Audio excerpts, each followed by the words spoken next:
بسم اللہ الرحمن الرحیم۔ شروع اللہ کے نام سے جو بڑا مہربان نہایت رحم والا ہے۔ اللہ والے کی جانب سے اللہ والوں کے لیے۔ دوسروں کے اچھا ہونے کا انتظار مت کرو، بلکہ انہیں اچھا بن کر سکھاؤ کہ اچھا انسان کیسے ہوتا ہے۔ کسی کے آنسو زمین پر گرنے سے پہلے اپنے دامن میں جذب کر لو، یہی انسانیت کی معراج ہے۔ جب موت مقدر ہو تو زندگی دوڑتی ہوئی جا کر موت سے لپٹ جاتی ہے۔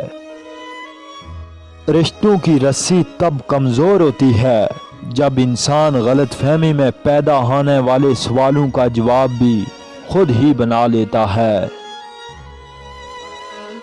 ہم اپنی غلطی کے لیے بہترین وکیل اور دوسروں کی غلطی کے لیے بہترین جج ہیں۔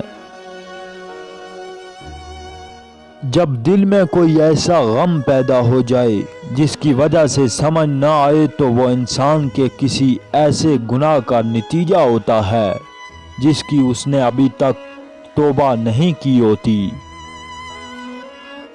اگر کوئی تجھے برا کہے اور تجھے غصہ آئے تو سمجھ لے کہ واقعی برا ہے۔ سب سے اچھی زندگی وہ بسر کرتے ہیں جو اپنی ضرورت پوری کرنے کے لیے اللہ کے سوا کسی پر بھروسہ نہیں کرتے۔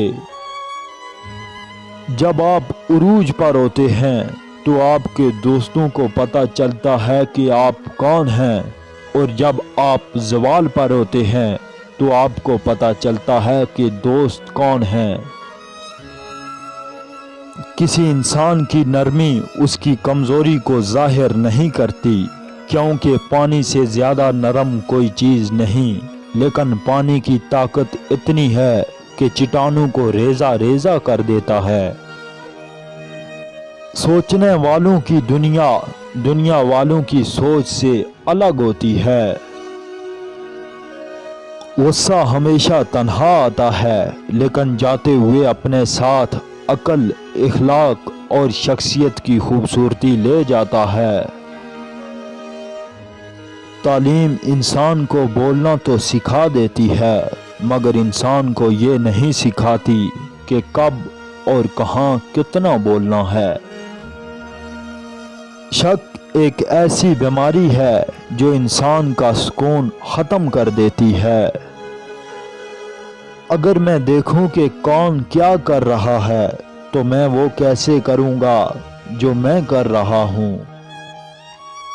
اگر آپ کسی اور کی طرح بننے کی کوشش کر رہے ہیں تو آپ اپنے آپ کو ضائع کر رہے ہیں۔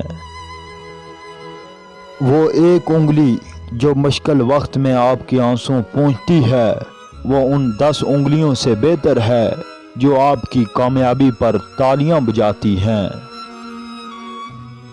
دوسروں کی خوشی کے لیے اپنا غم چھپانا بہت بڑی نیکی ہے۔ تعجب ہے کہ اللہ اپنی ساری مخلوق میں مجھے نہیں بھولتا، اور میرا ایک ہی اللہ ہے اور میں اسے بھول جاتا ہوں۔ اس چراغ کی طرح جیو جو ایک بادشاہ کے محل میں اتنی ہی روشنی دیتا ہے جتنی روشنی ایک غریب کی جھونپڑی میں۔ جب تک کوئی بات تیرے منہ میں بند ہے تب تک تو اس کا مالک ہے، اور جب زبان سے نکال دی تو وہ تیری مالک ہو گئی۔